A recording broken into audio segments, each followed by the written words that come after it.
Hujan rintik mengguyur kota ketika Firman memarkir ambulans putih di halaman belakang rumah sakit. Malam menjelang dengan cepat, dan langit tampak seperti mengerutkan kening, menyimpan sesuatu yang tak biasa.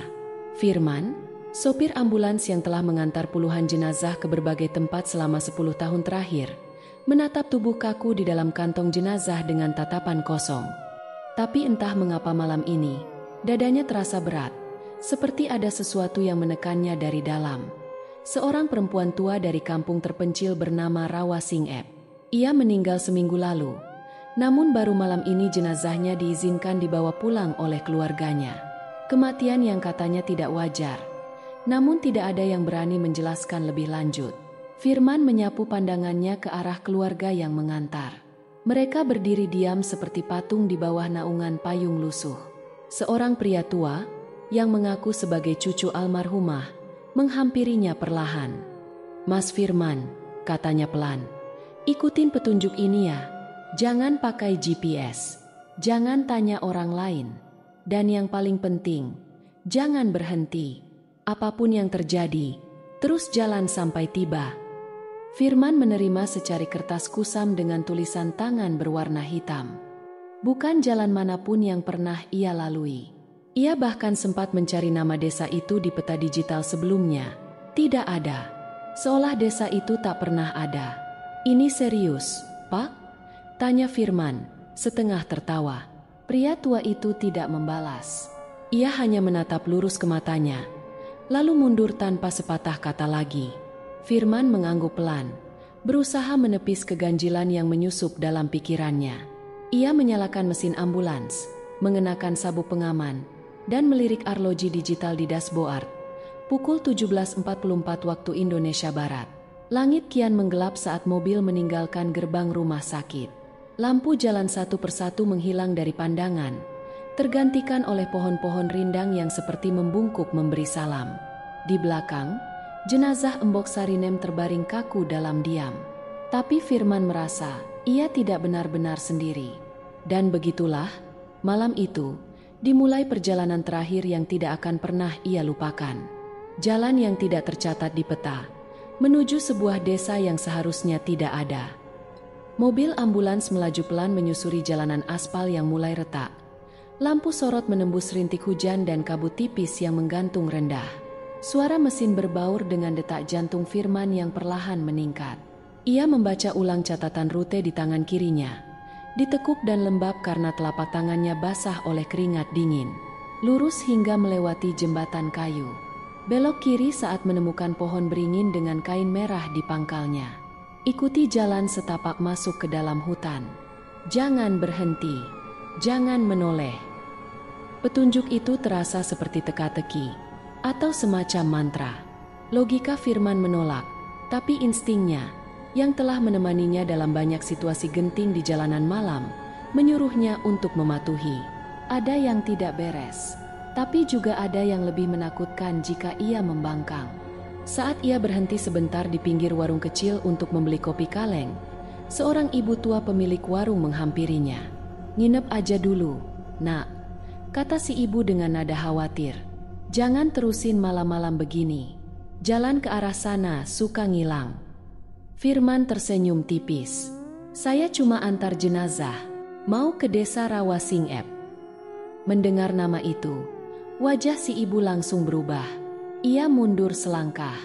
Tangan yang tadinya meraih uang receh kini gemetar, dan bibirnya bergerak seolah ingin berkata sesuatu, tapi gagal. "Desa apa, Nak?" bisiknya, nyaris tak terdengar. "Rawa Singep," ulang Firman, merasa tidak enak hati.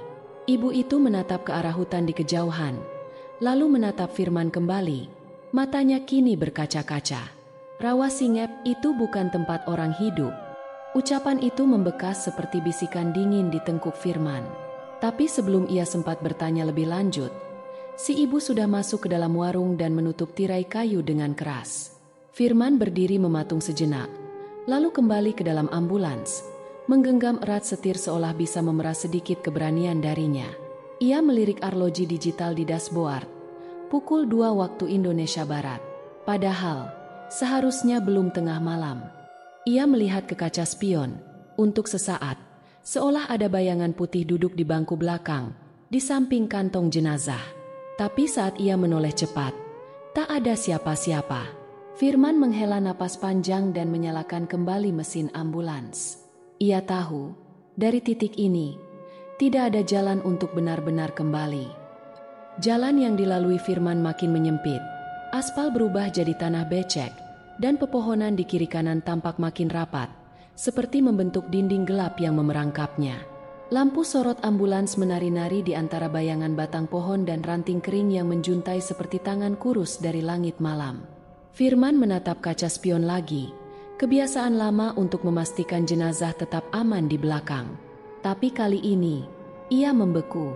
Di dalam bayangan remang-remang, ia melihat kantong jenazah itu bergerak, seperti ada yang bergeser pelan. Ia cepat-cepat memalingkan wajah, memaksa dirinya berpikir logis.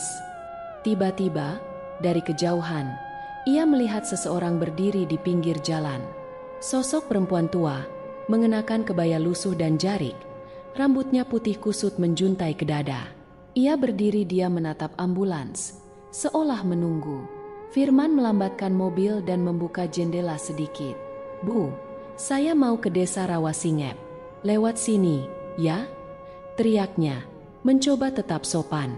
Perempuan itu diam, tapi mulutnya bergerak pelan, seperti menggumamkan sesuatu. Firman mengerutkan dahi, mencoba mendengarkan. Namun suara itu bukan bahasa yang ia mengerti. Gumaman itu menyerupai rintihan atau doa yang diputar terbalik. Lalu, seketika sosok itu menghilang. Firman terlonjak, buru-buru menutup jendela dan menginjak gas lebih dalam. Namun hanya beberapa ratus meter kemudian, ia kembali melihat sosok yang sama, berdiri di pinggir jalan. Posisi dan ekspresinya persis seperti sebelumnya. Kali ini, Firman tak berhenti. Ia menatap lurus ke depan, menekan klakson keras-keras.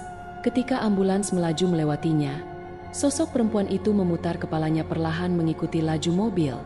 Lehernya menekuk ke arah yang tak mungkin. Mata kosong itu menatap langsung ke mata Firman, dan ia merasa seperti ditelan. Tiba-tiba, radio ambulans yang sejak tadi mati menyala dengan suara statik keras. Suaranya pelan, mengerang, penuh distorsi, seperti diseret dari kedalaman sumur. Firman mengerem mendadak. Napasnya tersengal. Ia menatap keluar kaca, dan sadar bahwa jalan di depannya kini tidak ada lagi lampu, tidak ada sinyal, dan tidak ada tanda-tanda kehidupan. Di balik kabut, hanya ada gelap dan bisikan samar dari pepohonan. Ia telah melewati titik pulang, dan desa Rawasingep mungkin tinggal beberapa tikungan lagi.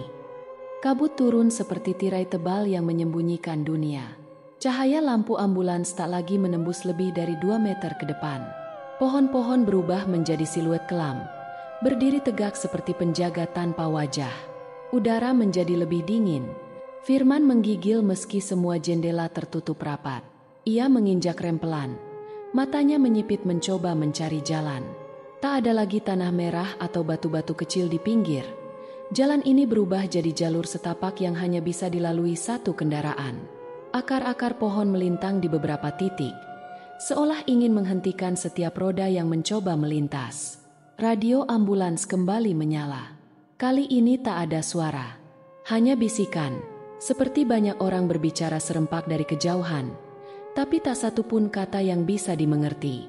Lalu, suara detak jantung, bukan dari dadanya, tapi dari speaker radio itu sendiri. Lambat, berat, dan menyatu dengan irama mesin ambulans yang tiba-tiba terdengar tersendat. Firman menatap keluar. Tepat di sisi jalan, berdiri 2 batang pohon besar yang menjulang dan melengkung membentuk semacam gerbang alami.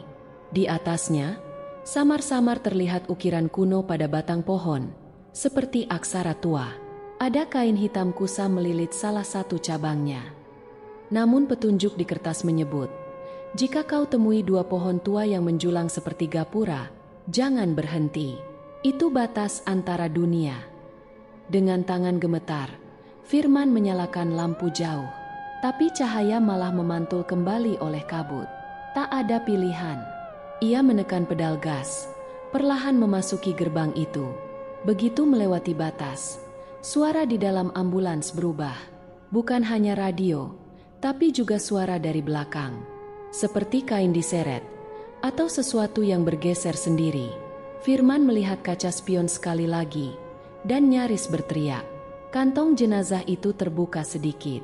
Resletingnya bergerak sendiri, meski tak ada siapapun di sana. Ia ingin berhenti.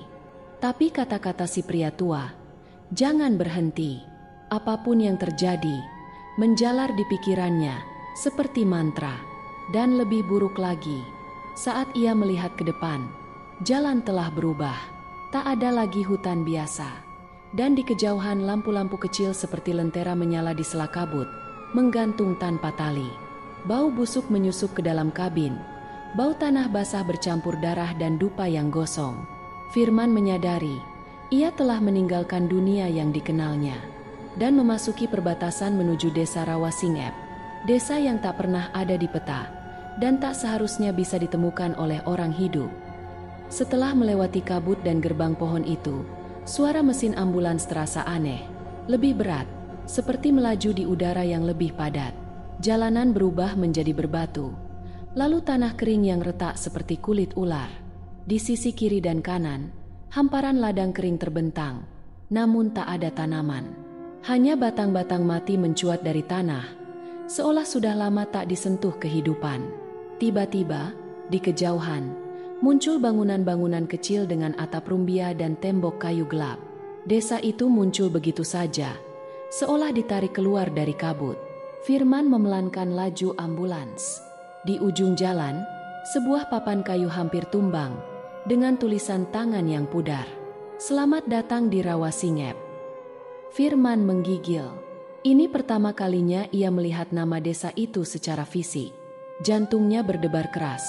Namun entah kenapa, kakinya tetap menekan gas perlahan. Seolah sesuatu mengarahkan dia masuk lebih dalam. Saat ambulans memasuki desa, ia menyadari sesuatu yang tak wajar.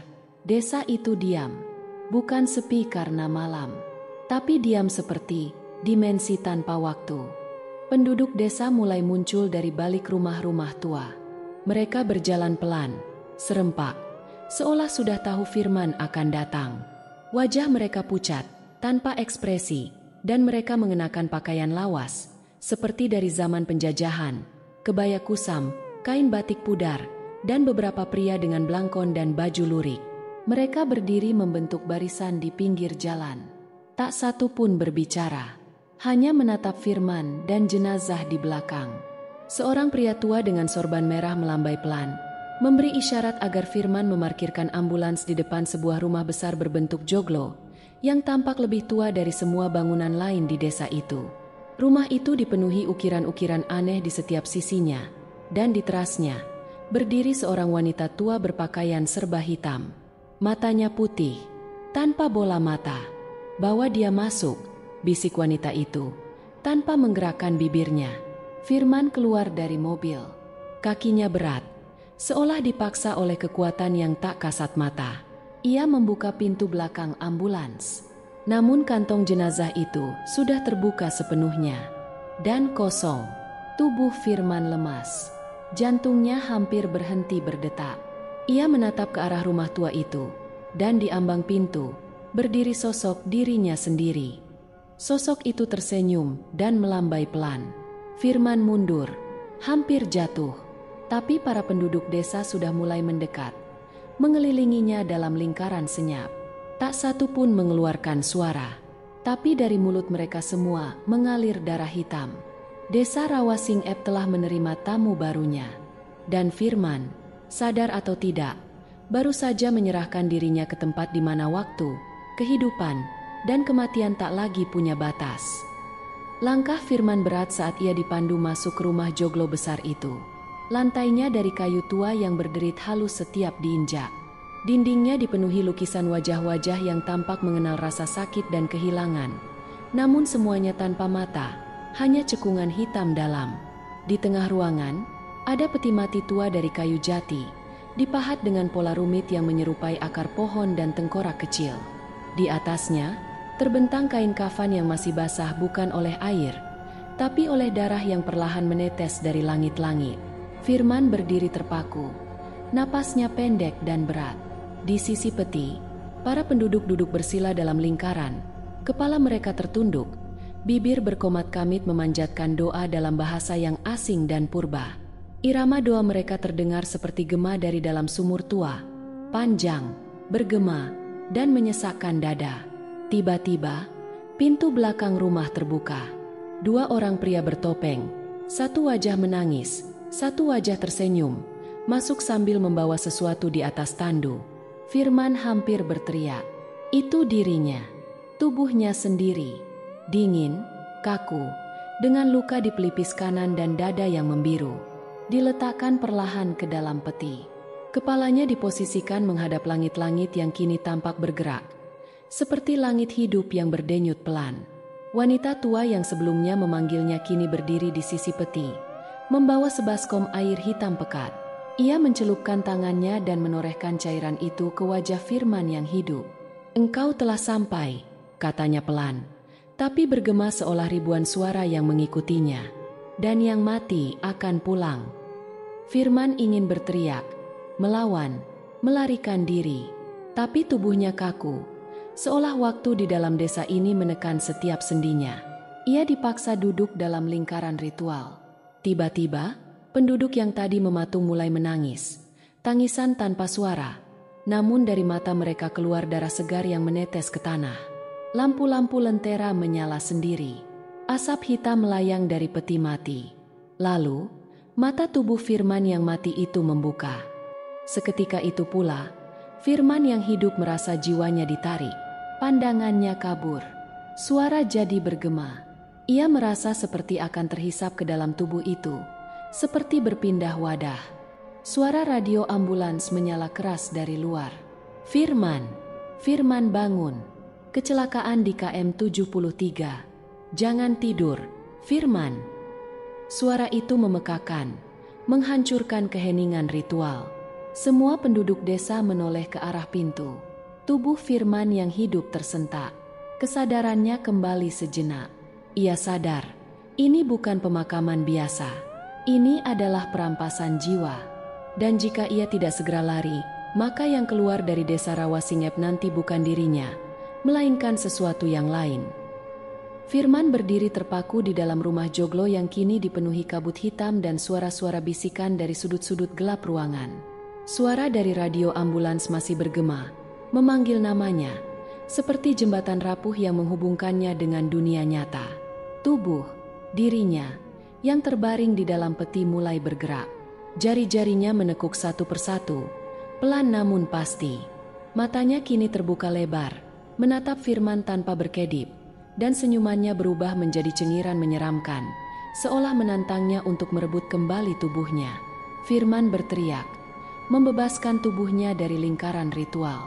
Tapi para penduduk desa bergerak serentak seperti satu makhluk tunggal, membentuk dinding manusia yang mengepungnya. Wajah-wajah mereka yang semula kosong, kini menyeringai, memperlihatkan deretan gigi hitam dan lidah menjulur panjang, menjilat udara seakan mencicipi ketakutan Firman. Ia melompat ke arah pintu, mendorong siapapun yang menghalangi.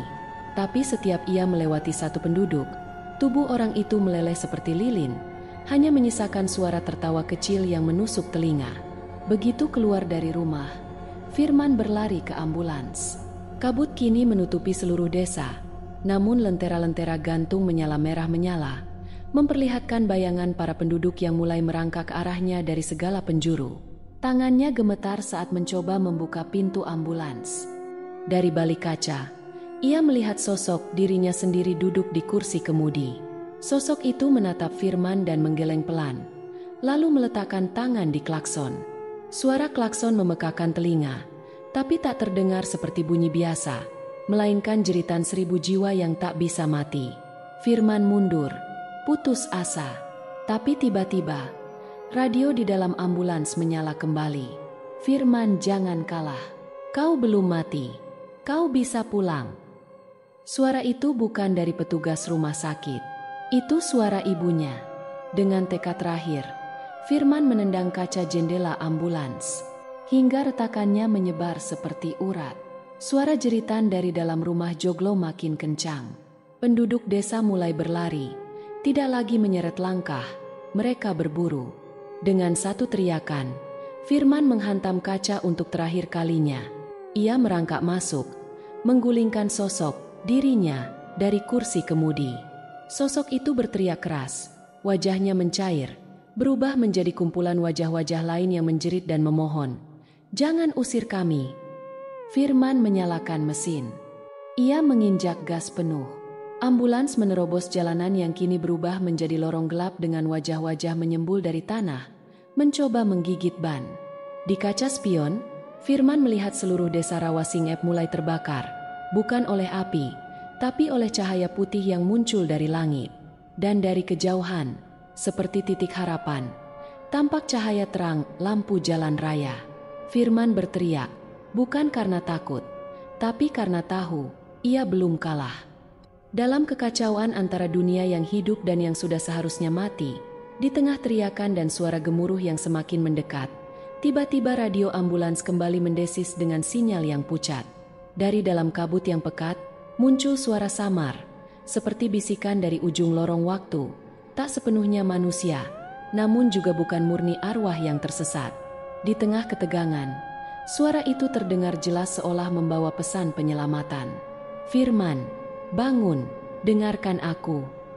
Suara itu lebih lembut, namun menggema bagaikan doa yang mengantarkan jiwa.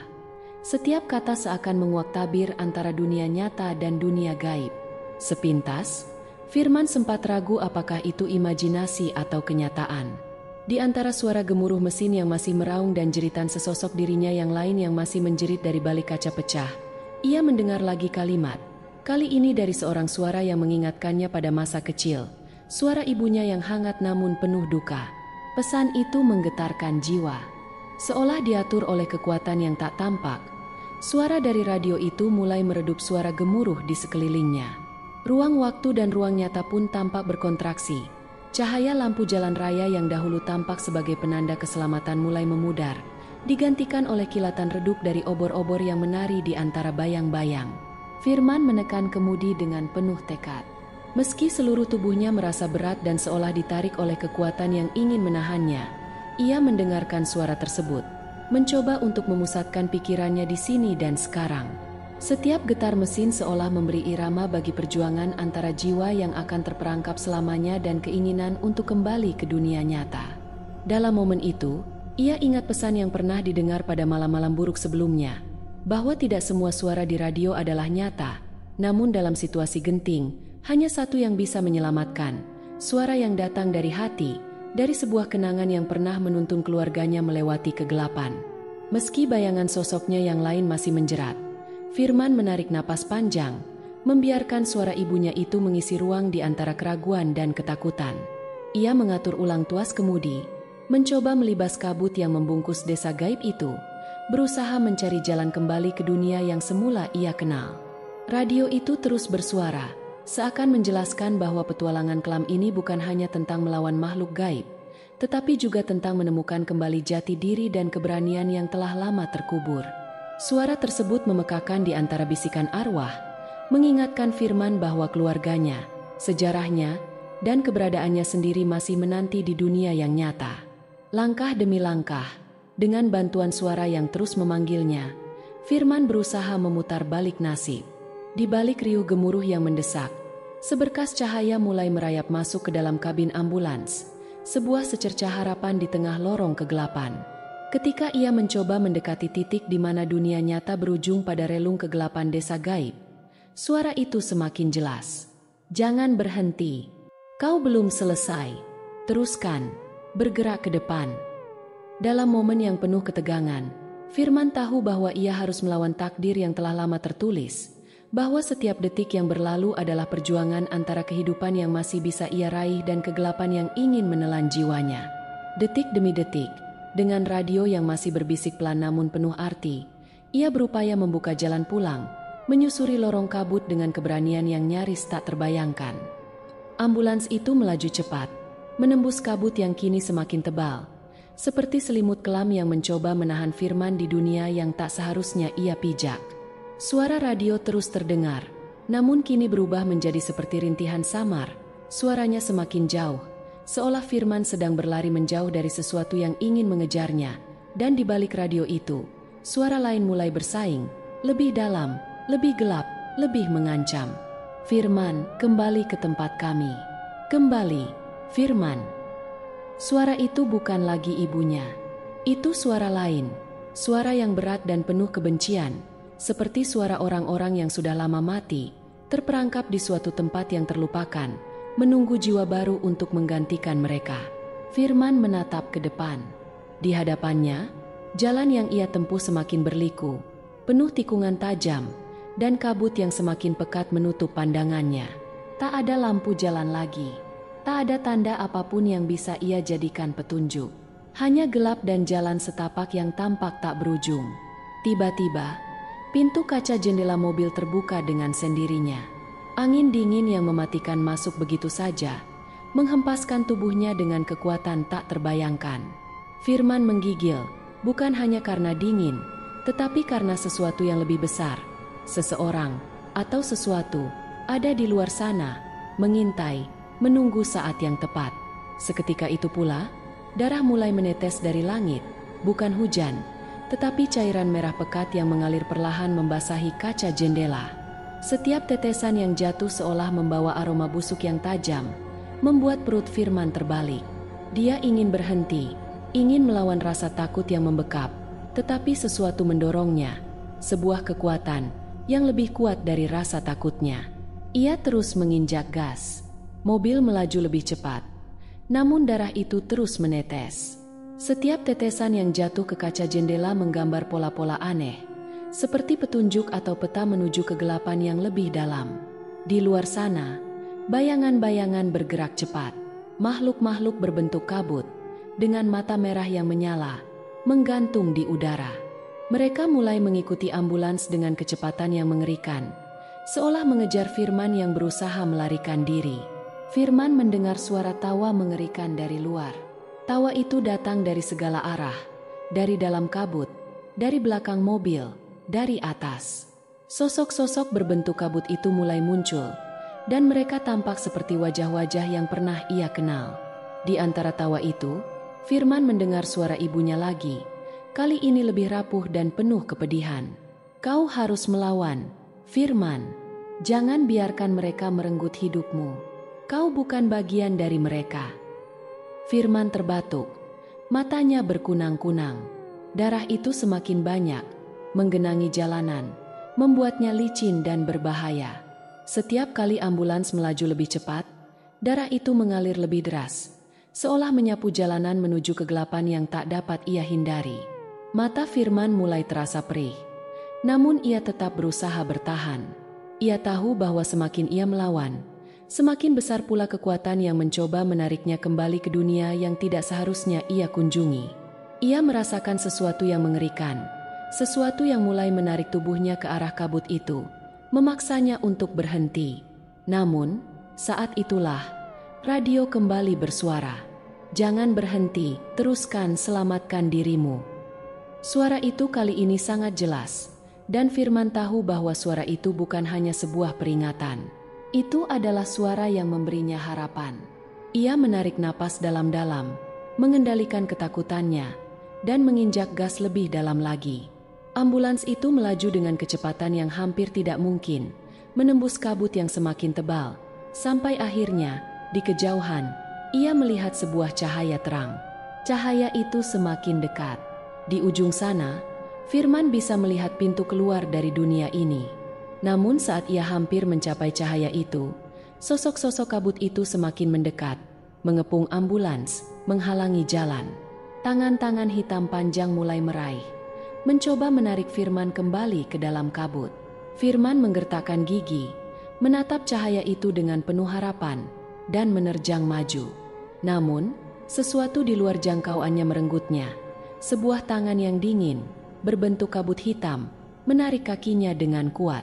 Firman meronta, berteriak, berusaha melepaskan diri. Namun, saat ia menoleh keluar jendela, ia melihat bayangan dirinya yang lain, tersenyum dengan penuh kemenangan, sudah berada di belakang setir. Dan di tengah kegelapan, Firman akhirnya menyadari bahwa meskipun ia mencoba melarikan diri, ada sesuatu yang lebih besar, lebih kuat, yang sudah menunggunya. Jalan itu bukan sekadar jalan yang mengarah ke kehidupan, melainkan sebuah jalan pulang yang terperangkap dalam lingkaran tak berujung. Firman terbangun di sebuah ruangan putih yang asing, bau antiseptik yang menusuk hidung, lampu neon yang menyilaukan. Tubuhnya terasa sangat lelah, seolah-olah telah melewati perjalanan yang tak berkesudahan. Di sekelilingnya, hanya terdengar suara mesin-mesin rumah sakit yang monoton, dan langkah kaki perawat yang terdengar jauh di lorong. Ia membuka mata perlahan, berusaha mengingat apa yang terjadi. Di sebelah tempat tidurnya, ada seorang dokter yang tampak terkejut saat melihatnya bangun. "Firman, kamu sadar?" tanya dokter itu dengan wajah penuh kekhawatiran. Firman hanya mengangguk pelan, merasa bingung. Ia mencoba berbicara, tetapi mulutnya kering, tak ada suara yang keluar. Semua terasa kabur, seolah-olah ia baru saja terbangun dari mimpi buruk yang panjang. "Mobilmu mengalami kecelakaan parah malam itu," lanjut dokter. "Kamu terluka cukup serius, tetapi syukurlah kau selamat." Firman mengerjap, berusaha mengingat sesuatu. Apapun, ingatannya terpecah, bayangan kabut, suara tawa yang mengerikan, tubuhnya yang terperangkap dalam dunia yang asing. Ia ingin bertanya tentang desa Rawasingep, tentang kejadian-kejadian yang baru saja ia alami, tetapi mulutnya terasa kaku. Ia tidak tahu harus mulai dari mana. Ketika ia mencoba bangkit, sebuah rasa sakit luar biasa melilit dada dan punggungnya. Ia terjatuh kembali ke tempat tidur, terengah-engah, tubuhnya bergetar hebat. Lalu, sesuatu yang dingin menyentuh pipinya. Firman menoleh, dan di kaca jendela kamar rumah sakit, di balik pantulan dirinya yang terbaring lemah, ia melihat bayangan sebuah desa yang gelap dan sunyi, dengan jalanan yang berliku, kabut yang pekat, dan bayangan sosok-sosok yang berjalan perlahan di antara bayang-bayang. Tanpa bisa ia kendalikan, matanya mulai menangis darah, sama seperti yang dilihatnya di desa Rawasingep. Suara radio ambulans kembali terdengar samar, memecah kesunyian kamar rumah sakit. "Firman, jangan kembali, kami menunggumu." Firman menjerit keras, menutup telinganya, namun suara itu semakin jelas. Bayangan desa itu semakin terang, semakin nyata, menari-nari di kaca. Tak peduli seberapa keras ia mencoba mengalihkan pandangan, bayangan itu tidak pernah pergi. Mereka tidak pernah pergi. Di luar kamar, langkah kaki terdengar mendekat, dan saat pintu rumah sakit terbuka, seorang perawat muncul dengan wajah pucat. "Tuan Firman, ada yang ingin bertemu dengan Anda," katanya dengan suara gemetar. Tapi Firman tahu siapa yang datang. Ia bisa merasakan kehadiran mereka. Mereka datang untuk menjemputnya lagi. Wajah-wajah itu, mereka yang mati di desa gaib itu, telah kembali untuk membawa dirinya pulang. Tak ada lagi yang bisa ia lakukan. Firman tahu bahwa perjalanan ini, meskipun ia selamat dari kecelakaan itu, bukanlah akhir dari segalanya. Ia akan selalu terjebak dalam lingkaran itu, terperangkap di antara hidup dan mati. Perawat itu mencoba mendekat, namun Firman merasakan sesuatu yang dingin melingkari tubuhnya. Ia menoleh, dan bayangan desa itu semakin nyata, semakin mendekat. Satu persatu, wajah-wajah kabut itu mulai muncul di belakang perawat, tersenyum penuh kemenangan. Firman mencoba berteriak, tetapi suara itu terkunci di tenggorokannya. Ia tahu, ia juga menyadari bahwa ini adalah permulaan dari sesuatu yang lebih gelap. Ia terjebak dalam perjalanan tak berujung, di antara dunia yang terpisah oleh kabut tebal. Dan di kaca jendela rumah sakit, suara radio kembali berbisik dengan penuh ancaman. "Jangan kembali, Firman, kami menunggu." Demikianlah kisah kali ini. Sebuah perjalanan yang membawa kita ke dalam kegelapan yang tak terbayangkan, di mana kehidupan dan kematian berjalan berdampingan. Sebuah kisah yang mengingatkan kita akan betapa rapuhnya garis antara dunia nyata dan yang tidak terlihat, dan bagaimana kita harus selalu waspada terhadap segala yang tampak biasa, karena ada banyak hal yang tersembunyi di baliknya. Terima kasih kami ucapkan kepada Anda semua, para pendengar, yang telah meluangkan waktu untuk menyimak kisah ini. Semoga cerita ini memberikan pengalaman yang menggetarkan dan mengajarkan kita untuk tidak hanya menghargai kehidupan yang kita jalani, tetapi juga memahami bahwa setiap perjalanan memiliki misterinya sendiri. Pesan moral yang bisa kita ambil dari cerita ini adalah, jangan pernah mengabaikan tanda-tanda yang ada di sekitar kita. Kehidupan tidak selalu memberi kita petunjuk langsung, tetapi seringkali ada hal-hal kecil yang memberi kita kesempatan untuk memilih jalan yang benar. Hadapi ketakutan dengan keberanian, dan jangan pernah lupa bahwa meskipun kita tidak bisa mengontrol semua hal yang terjadi, kita tetap bisa memilih untuk terus melangkah maju. Semoga kisah ini menjadi pengingat bahwa setiap langkah kita di dunia ini berharga, dan setiap perjalanan, meskipun penuh dengan tantangan, selalu mengajarkan kita sesuatu yang berharga. Terima kasih telah mendengarkan, dan semoga Anda selalu menemukan cahaya di tengah kegelapan.